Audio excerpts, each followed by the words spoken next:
sur Média TV et Zoom dans cette chronique culture sur le réalisateur camerounais Narcisse Wanji qui est à Ribga dans le cadre de la 23e édition du Festival international du cinéma africain. Son deuxième long métrage, Sadrak, est en compétition officielle et Narcisse Wanji qui nous fait le plaisir et l'honneur d'être parmi nous dans cette chronique. Narcisse Wanji, merci beaucoup d'avoir accepté notre invitation.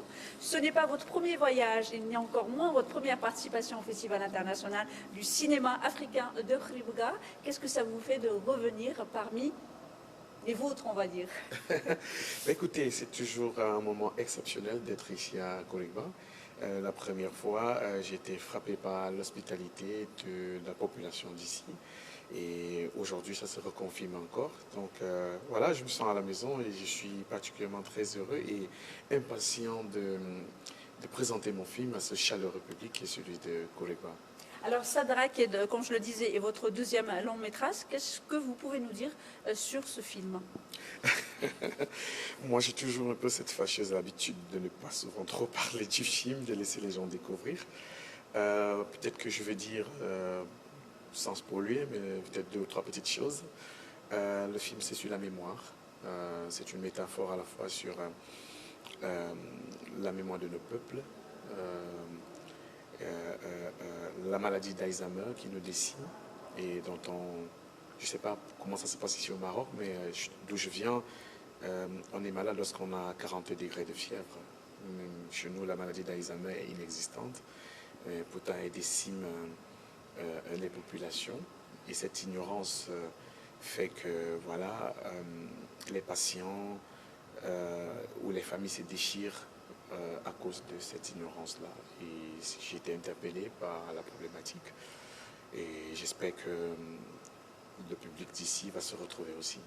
Alors, comme je le disais, c'est votre deuxième long métrage. Est-ce que vous pouvez présenter un peu brièvement votre parcours au public de Média TV? Comment vous êtes arrivé au cinéma?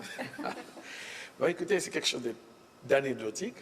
Mes parents ne voulaient pas que je fasse des études d'art. Mon père, particulièrement, il voulait que je sois un prêtre. Et voilà, ma mère, voilà, comme toutes les mamans, même si elle ne veut pas, elle vous soutient quand même. Donc, ma mère, elle aurait aimé que je fasse des études de sociologie ou n'importe quelle autre discipline, mais pas les arts. Mais elle m'a soutenu malgré tout. Et quand j'étais au lycée, je faisais, lors des soirées, des activités extrascolaires ou culturelles dans les lycées.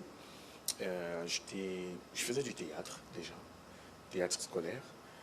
Puis mon professeur de géographie trouvait que j'avais quelque chose. Et il m'avait dit, bah, écoute, après le bac, il ne faut pas lâcher. Puis quand j'ai obtenu mon baccalauréat, je ne suis pas allé tout de suite à l'université parce que je ne savais pas exactement ce que je vais faire. Et 2 années plus tard, j'ai une cousine à moi qui a obtenu son baccalauréat. Donc elle est allée à l'université, elle a pris des brochures qu'elle a ramenées à la maison. Et moi, je suis allé en parcourant les brochures. J'ai vu une filière, art du spectacle et cinématographie. J'ai dit, ah ben tiens, ça peut être intéressant. Et donc je suis allé dans cette filière-là. Et voilà, je suis resté. Je pense que c'est le cinéma qui m'a choisi, c'est pas moi qui ai choisi le cinéma.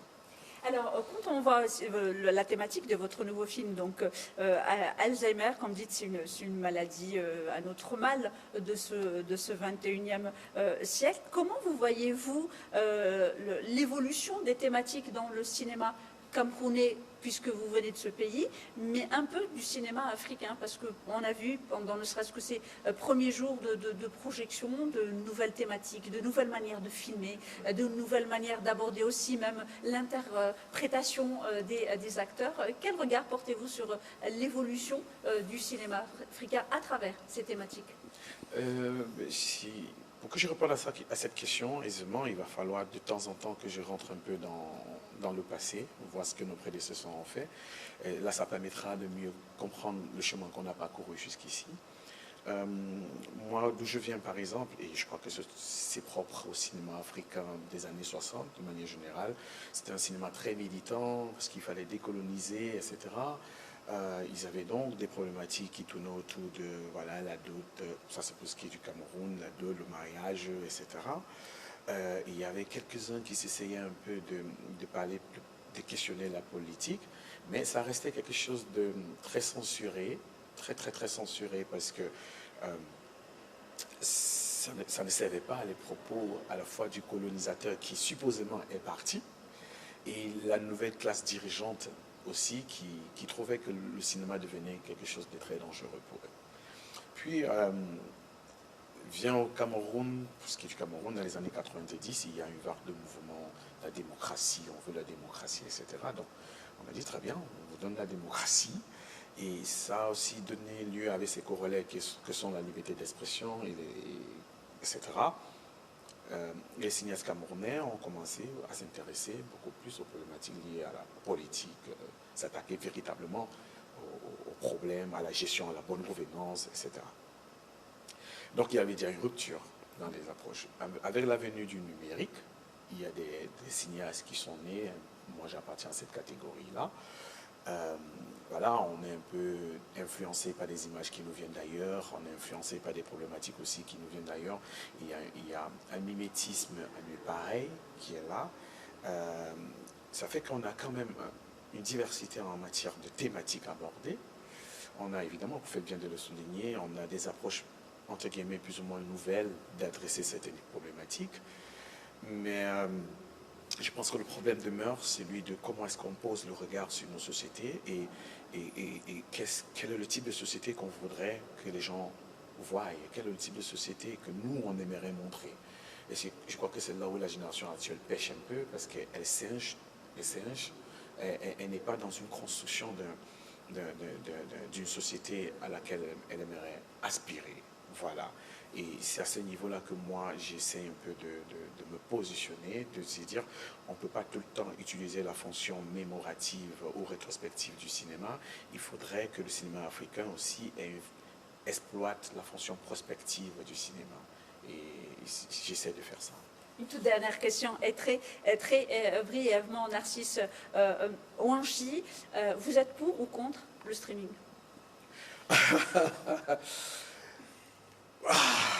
Écoutez, moi je pense que chaque époque vient avec sa propre réalité et on devrait plutôt s'adapter et capitaliser.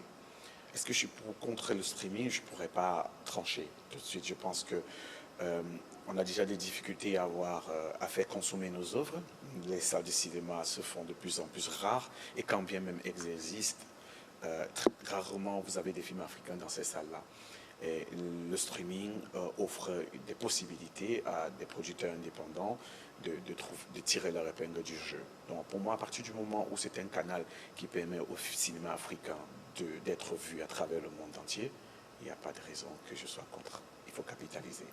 Merci beaucoup, Narcisse Ouanchi, d'avoir accepté notre invitation. Et je rappelle que votre deuxième long métrage, Sadrak, est en compétition officielle ici à Khouribga dans le cadre de la 23e édition du Festival international du cinéma africain. Et merci à vous, chers téléspectateurs, pour votre fidélité.